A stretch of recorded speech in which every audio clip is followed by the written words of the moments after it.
આપણે ધોરણ 8 માં શીખી રહ્યા છીએ એક ચલ સુરેખ સમીકરણ. એની અંદર હવે તમારે આવે છે સમીકરણ બનાવી અને તેના ઉકેલ મેળવવાના દાખલા. પ્રકરણ સ્વાધ્યાય 2.4.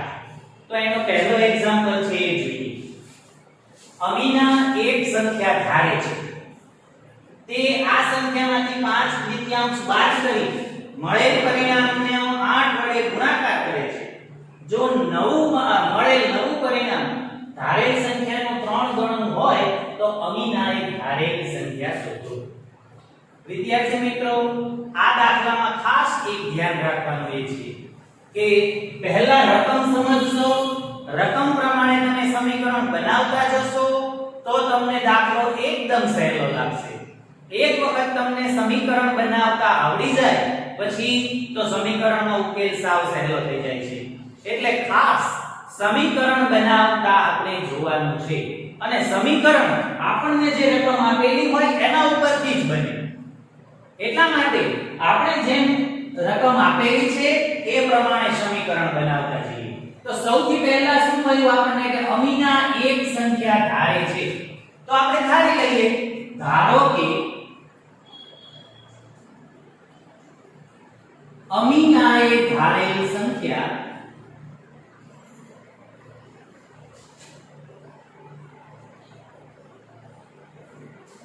બરાબર x. આપણે x સંખ્યા ધારી લઈએ. અમીનાએ x ધારેલા છે. હવે શું કરે છે કે તે એટલે અમીના આ સંખ્યામાંથી 5/3 બાદ કરે. આ સંખ્યા એટલે કઈ? x. હવે શું કરે છે? અમીના છે એ ધારેલ સંખ્યામાંથી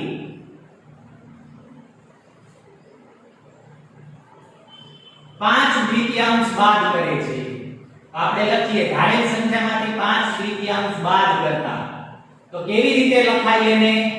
તો જો ધારેલી સંખ્યા કઈ છે? x. એમાંથી શું કરવાનું છે?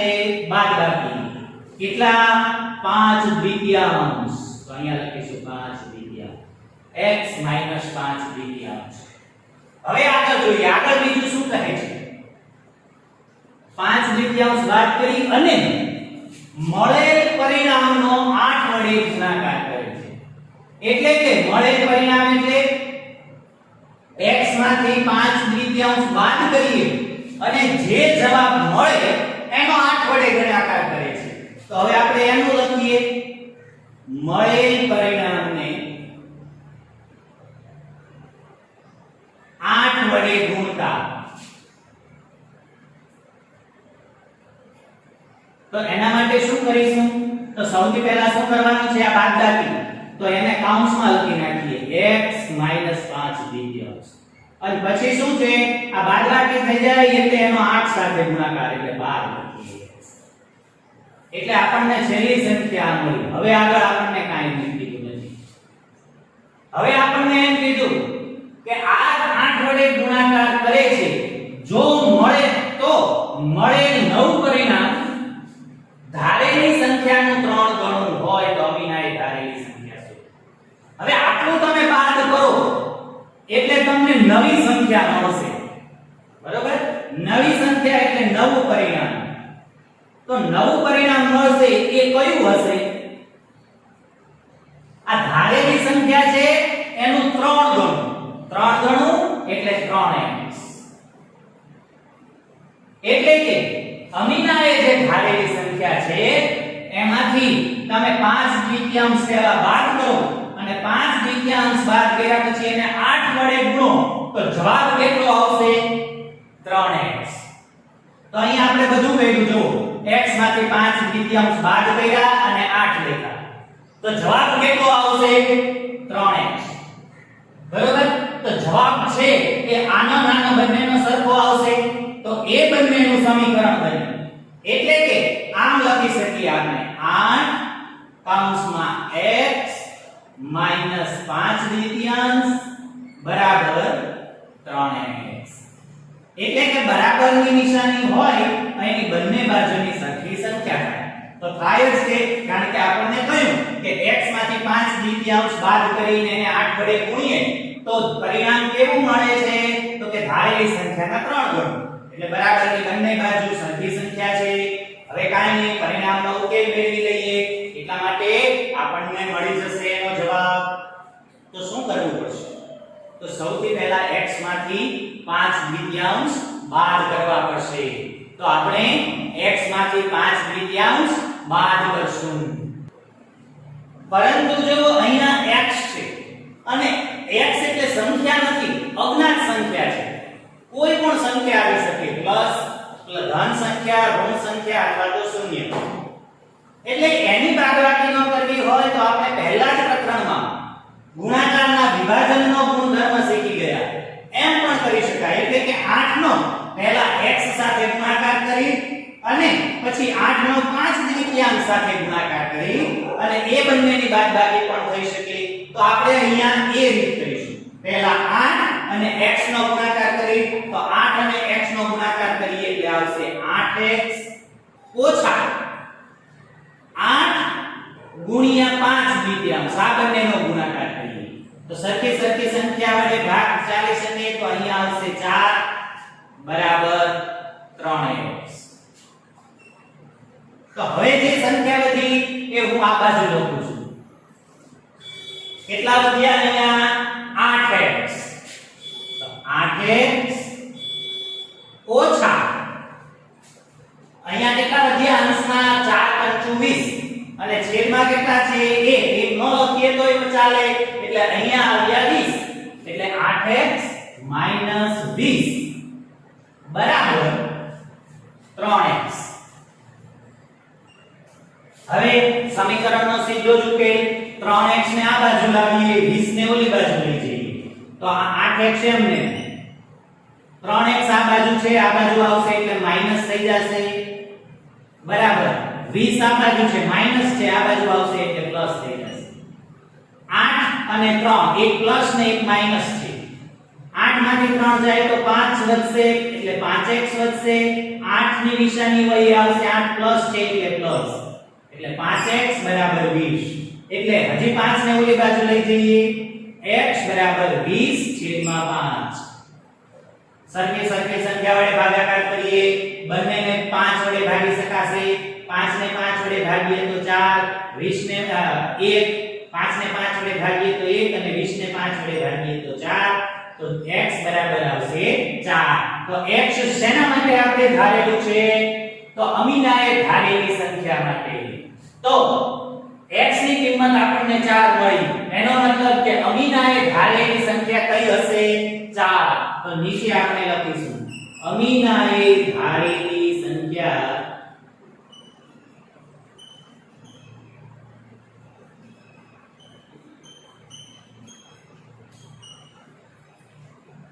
4 હોય.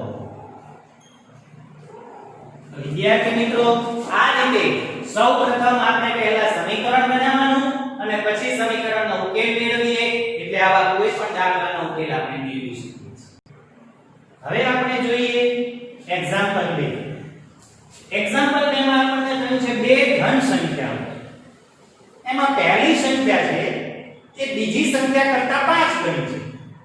હવે દરેક સંખ્યામાં આપણે 21 ઉમેરીએ અને 21 ઉમેર્યા પછી જે નવી બંને સંખ્યા મળે છે એમાં પહેલી સંખ્યા છે એ બીજી સંખ્યા કરતા બમણી થાય છે. જો મૂળ સંખ્યામાં પહેલી સંખ્યા છે બીજી સંખ્યા કરતા 5 ગણી મોટી છે અને બંનેમાં 21 ઉમેરી દઈએ પછી જે સંખ્યા મળે છે એમાં પહેલી સંખ્યા છે બીજી સંખ્યા કરતા બમણી થાય છે. તો મૂળ સંખ્યાઓ શોધો. તો સૌથી પહેલા આપણે સમીકરણ બનાવવું પડશે. તો સમીકરણમાં સૌથી પહેલા મૂળ સંખ્યાઓ માટે આપણે પહેલા ધારીશું. તો કઈ સંખ્યા ધારશું? તો હંમેશા જે આપણને સહેલું પડે એવી સંખ્યા ધારવા માટે લેવાય. એટલે સહેલું કઈ રીતે? તો કે જો આ બંનેમાં નાની સંખ્યા કઈ છે, પહેલી કે બીજી? તો આપણે અહીંયા વાંચીએ પહેલી સંખ્યા બીજી સંખ્યા કરતા 5 ગણી છે. એટલે કે બીજી સંખ્યા નાની છે એના કરતા પહેલી સંખ્યા 5 ગણી મોટી છે. તો જો આપણે પહેલી સંખ્યા ધારીએ 5 તો બીજી સંખ્યા એના કરતા 5 ગણી નાની થાય તો એના માટે ભાગાકાર કરવો પડે, છેદમાં લખવું. એના કરતા 5 વડે ગુણવા સહેલું પડે, એટલા માટે આપણે પહેલા બીજી સંખ્યા ધારીશું. તો અહીંયા આપણે લખીશું ધારો કે બીજી સંખ્યા બરાબર x. એટલે પહેલી સંખ્યા કેટલી થશે? તો લખીએ પહેલી સંખ્યા બરાબર 5x. હવે શું કહે છે કે દરેક સંખ્યામાં 21 ઉમેરતા. તો પહેલા આપણે બીજી સંખ્યામાં 21 ઉમેરીએ. બીજી સંખ્યામાં 21 ઉમેરતા તો બીજી સંખ્યા છે કઈ? તો જો આમ તો કઈ છે નથી ખબર, પણ આપણે અત્યારે ધારેલી છે 21 x. તો x ની અંદર આપણે શું કરવાનું છે? 21 ઉમેરવાના છે. તો x માં ઉમેરી દઈએ x + 21. હવે પહેલી સંખ્યા એમાં 21 ઉમેરવાના છે.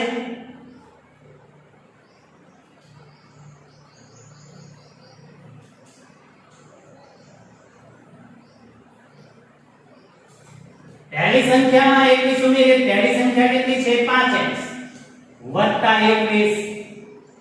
હવે શું કહે છે? 21 ઉમેરતા નવી મળેલ બંને સંખ્યાઓમાંથી આ જે બંને સંખ્યા નવી મળે તેમાં શું કીધું? પહેલી સંખ્યા છે આવડી આ પહેલી સંખ્યા બીજી સંખ્યા કરતા બમણી છે.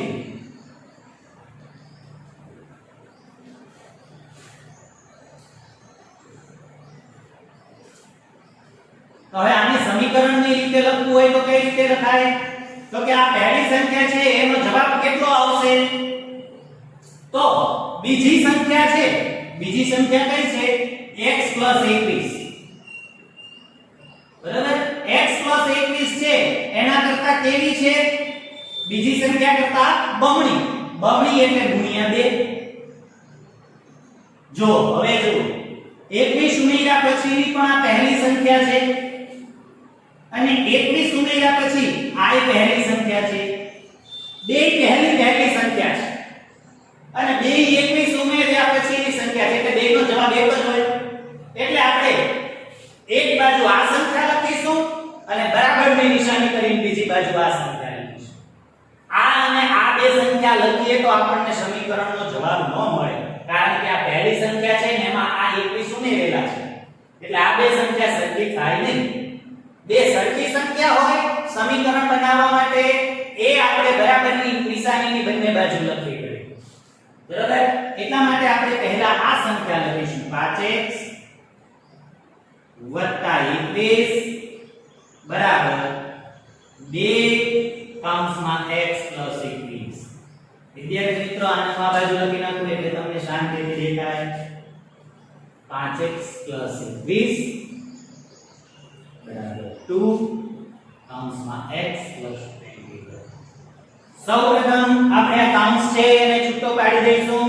આ બાજુની સંખ્યા એમ લખી નાખીએ 5x + 21 બરાબર 2 નો x સાથે ગુણાકાર એટલે 2x + 2 નો 21 સાથે ગુણાકાર એટલે 42. હવે 2x ને આ બાજુ લાવીએ, 21 ને ઓલી બાજુ લઈ જઈએ એટલે અહીંયા 5x છે એમ 2x ને બરાબરની નિશાનીની આ બાજુ લાવીએ, પ્લસ છે માઈનસ થઈ જશે. બરાબર કરી પહેલા 42 છે કે એમ લખી નાખીએ. આ 21 છે આ બાજુ પ્લસ છે આ બાજુ આવશે એટલે માઈનસ થઈ જશે. 5x માંથી 2x જાય એટલે વધશે 3x બરાબર 42 માંથી 21 જાય એટલે વધશે 21. 3 ને પણ ઓલી બાજુ લઈ જઈએ, x બરાબર 21 ના છેદમાં 3. બંનેને 3 3 વડે ભાગી શકીશું એટલે જવાબ આવશે 7. તો x બરાબર 7. x શેના માટે આપણે ધારેલું છે? બીજી મૂળ સંખ્યા માટે. તો બીજી સંખ્યા બરાબર 7. તો પ્રથમ સંખ્યા કેટલી થાય? તો પ્રથમ સંખ્યા કેટલી છે? આપણે ધારેલી છે એમાં 5x. તો અહીંયા પહેલા લખવાનું 5x અને x ની જગ્યાએ કિંમત મૂકીએ. x ની કિંમત કેટલી આવી? 7. તો 5 કૌંસમાં 7 બંનેનો ગુણાકાર કરીએ એટલે આવશે 35. તો બીજી સંખ્યા 7 અને પહેલી સંખ્યા 35. હવે આપણે જોઈએ કે આ દાખલા પ્રમાણે એ સાચું બરોબર થાય છે. તો જો અત્યારે આ 5 ગણી થાય છે તો થાય 7 પંચું 35. હવે બંનેમાં 21 ઉમેરીએ. માની લો કે આમાં 21 ઉમેરીએ તો આવે 28 અને આમાં 21 ઉમેરીએ તો આવશે 56. તો આ બમણી થવી જોઈએ. અહીંયા આપણને કીધું છે બમણી થાય છે. પહેલી સંખ્યા બીજી સંખ્યા કરતા બમણી છે. 28 દુ 56. તો આપણે કોઈને પૂછવાની જરૂર ન પડે. આપણે રકમ પરથી જ નક્કી કરી શકીએ કે આપણો દાખલો સાચો છે. હવે જોઈએ આપણે એક્ઝામ્પલ 3. બે અંકની સંખ્યાના અંકોનો સરવાળો 9 છે. જો અંકોની અદલાબદલી કરતા મળેલ નવી સંખ્યા મૂળ સંખ્યા કરતા 27 વધારે હોય તો મૂળ સંખ્યા શોધો. હવે જુઓ અહીંયા તમારે શું કરવાનું છે? બે અંકની એક સંખ્યા આપી છે. હવે બે અંકની સંખ્યા એટલે કે જેમાં બે આંકડા હોય 10 થી 99 સુધીને બધા બે અંક હોય. માની લો કે આપણી પાસે છે 25. તો આ બે અંકની સંખ્યા છે. પણ આ સંખ્યા છે એ આપણને રકમમાં આપેલી સંખ્યા નથી. આ તો ખાલી તમને સમજાવું છું. હવે એમાં શું કહ્યું છે કે આ બે અંકોનો સરવાળો કેટલો થાય છે? તો કે 9. આમાં નથી થતો. કારણ કે કેટલો થાય? પહેલી સંખ્યા 2 અને 5. આ બંનેનો સરવાળો કરીએ તો કેટલા થાય? 7. પણ અહીંયા જે સંખ્યા આપેલી છે એનો સંખ્યાનો સરવાળો કરો તો 9 થાય. એવી ઘણી સંખ્યા આવે 18. તો 1 ને 8 એનો સરવાળો 9 થાય. 27 2 ને 7 9 એનો સરવાળો પણ 9 થાય. એટલે એવી સંખ્યા છે ઘણી બધી આવે. એમાંથી કઈ સંખ્યા છે એ આપણે જોવાનું છે. તો હવે બે અંકની સંખ્યા હોય તો એમાં બે અંક હોય, એક એકમનો અંક અને એક દશકનો અંક. તો આપણે બંને સંખ્યા ધારવી પડશે. તો આપણે ધારીશું. ધારો કે એકમનો અંક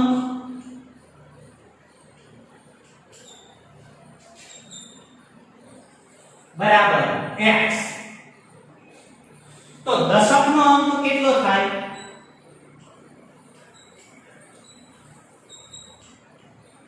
હવે આપણે આમાં જ જોઈએ. માની લો કે એકમનો અંક 5 છે તો દશકનો અંક કેટલો આવવો જોઈએ? તો સરવાળો કેટલો થવો જોઈએ? 9.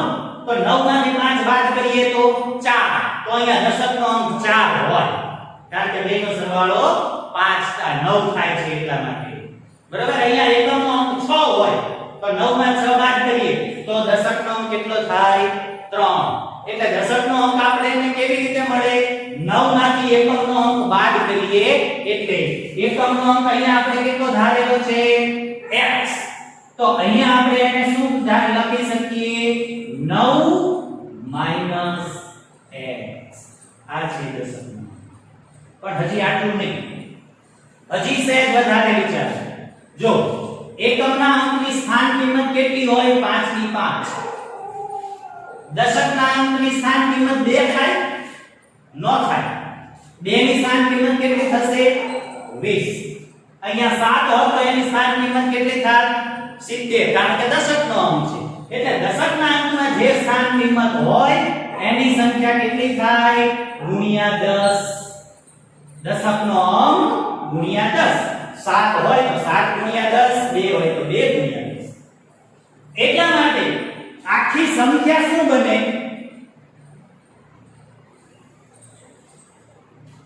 બરાબર. 20 + 5 એટલે 25. 47 હોય તો 40 + 7 એટલે 47 આખી સંખ્યા બને.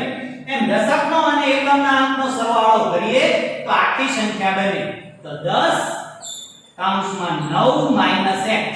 આ દશકનો અંક છે વત્તા એકમનો અંક x. હવે આપણે આખી સંખ્યા આ કૌંસ ખોલી નાખીએ. 10 ને 9 વડે ગુણીએ તો 90 - 10x વત્તા x. હવે સરખા પદના સરવાળા બાદબાકી. તો સંખ્યા તો અહીંયા એક જ છે 90. આ x વાળા પદ 2 છે તો એનો સરવાળો બાદબાકી કરીએ તો એક માઈનસ છે એક પ્લસ છે. અહીંયા કાંઈ નથી, ખાલી x છે એટલે 1x હોય. તો 10 માંથી 1 બાદ કરીશું એટલે વધશે 9.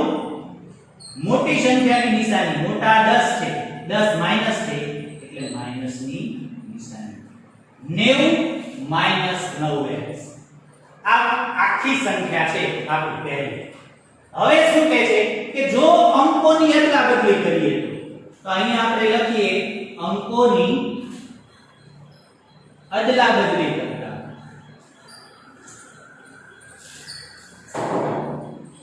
તો અંકોની અદલાબદલી કરવી એટલે શું તો કે જો 25 છે એમાં એકમના સ્થાનમાં કયો અંક છે 5 અને દશકના સ્થાનમાં કયો અંક છે 2 એના બદલે બંને અંક ફેરવી નાખવાના. દશકના સ્થાનમાં 2 છે એને એકમના સ્થાનમાં લઈ લો અને દશકના સ્થાનમાં 5 છે એકમના સ્થાનમાં 5 છે એને દશકના સ્થાનમાં લઈ લો. આ રીતે અંકની અદલાબદલી કરવાની. તો હવે જુઓ એકમના અંકમાં કઈ સંખ્યા આવશે તો જો એકમના અંકમાં આવશે કઈ સંખ્યા એ આપણે જોઈશું. તો હવે તમે આમાંથી જોવો જોઈએ કઈ સંખ્યા એકમના અંકમાં આવશે. અહીંયા જોઈએ તો દશકના અંકમાં હતા 10 કૌંસમાં 9 - x એમાં 10 છે તો દશકના અંકની સ્થાન કિંમતના 10 છે. અંક કયો હતો 9 - 1 તો અહીંયા એકમનો અંક કેટલો થશે 9 - x અને દશકના અંકમાં કયો આવશે તો એકમનો અંક કયો હતો અહીંયા x તો અહીંયા આવશે 10x. હવે આપણે અહીંયા લખીએ 10x વત્તા 9 - x કૌંસ ખોલી નાખીએ 10x વત્તા 9 - x આ 10x અને -x માંથી બાદ કરીએ એટલે 9x + 9. વિદ્યાર્થી મિત્રો હવે આપણને બંને સંખ્યા મળી ગઈ. પહેલી સંખ્યા મળી 90 - 9x અને બીજી સંખ્યા મળી 9x અદલાબદલી કરતા વત્તા 9. હવે આપણને દાખલામાં એમ કહ્યું છે કે નવી સંખ્યા મળી છે એ મૂળ સંખ્યા કરતા મૂળ સંખ્યા એટલે આવડિયા બરાબર. આ નવી સંખ્યા મળી છે એ મૂળ સંખ્યા કરતા 27 વધારે છે. તો એના ઉપરથી આપણે સમીકરણ હવે બનાવશું. હવે આપણે સમીકરણ બનાવીએ તો આપણને અહીંયા રકમમાં શું કહ્યું છે કે અદલાબદલી કરતા મળેલ નવી સંખ્યા એટલે આ 9x + 9 એ શું કહે છે કે મૂળ સંખ્યા કરતા 27 વધારે છે. મૂળ સંખ્યા કઈ છે આ અહીંયા આપણે લખવું હોય તો લખી નાખીએ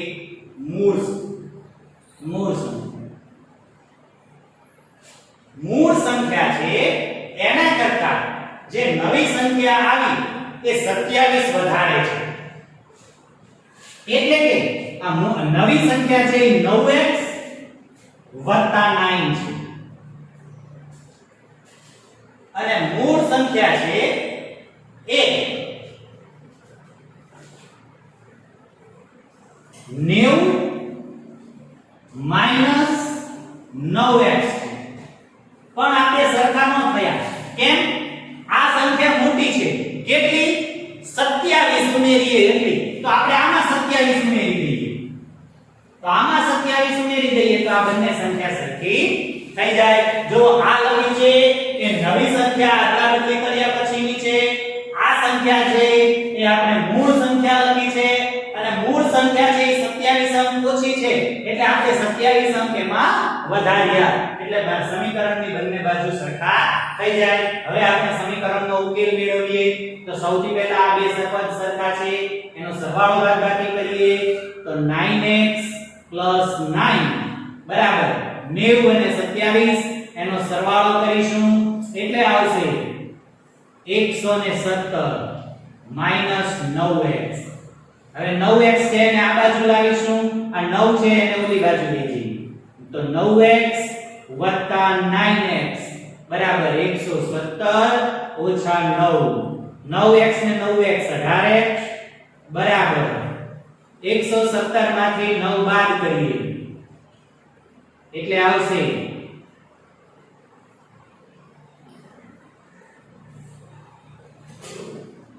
108.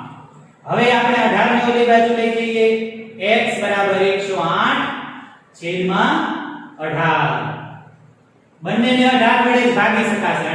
18 વડે ભાગીએ તો 1, 18 ને 108 વડે 8 ને 18 વડે ભાગીએ તો 6, એટલે જવાબ આવશે x બરાબર 6.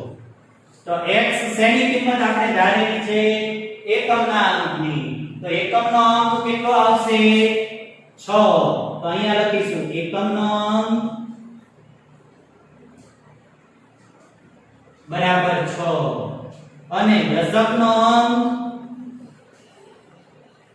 9 - x એમ ધારેલું છે આપણે.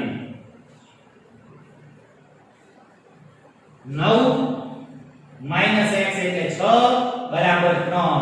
એટલે સંખ્યા કઈ થાય? મૂળ સંખ્યા. તો દશકના અંકમાં 3 અને એકમના અંકમાં 6 એટલે 36. તો મૂળ સંખ્યા હોય 36. જો આપણે આ બંનેને સરવાળો કરીએ તો 3 ને 6 9 થાય, એને ઉલટાવી નાખીએ તો 63 થાય, 36 માં 27 ઉમેરીએ તો 63 થાય. આખા દાખલાનો જવાબ આપણને મળી જાય છે, માટે આપણો દાખલો સાચો. આ જ રીતે દાખલો ચોથો છે, એ દાખલો તમારે જાતે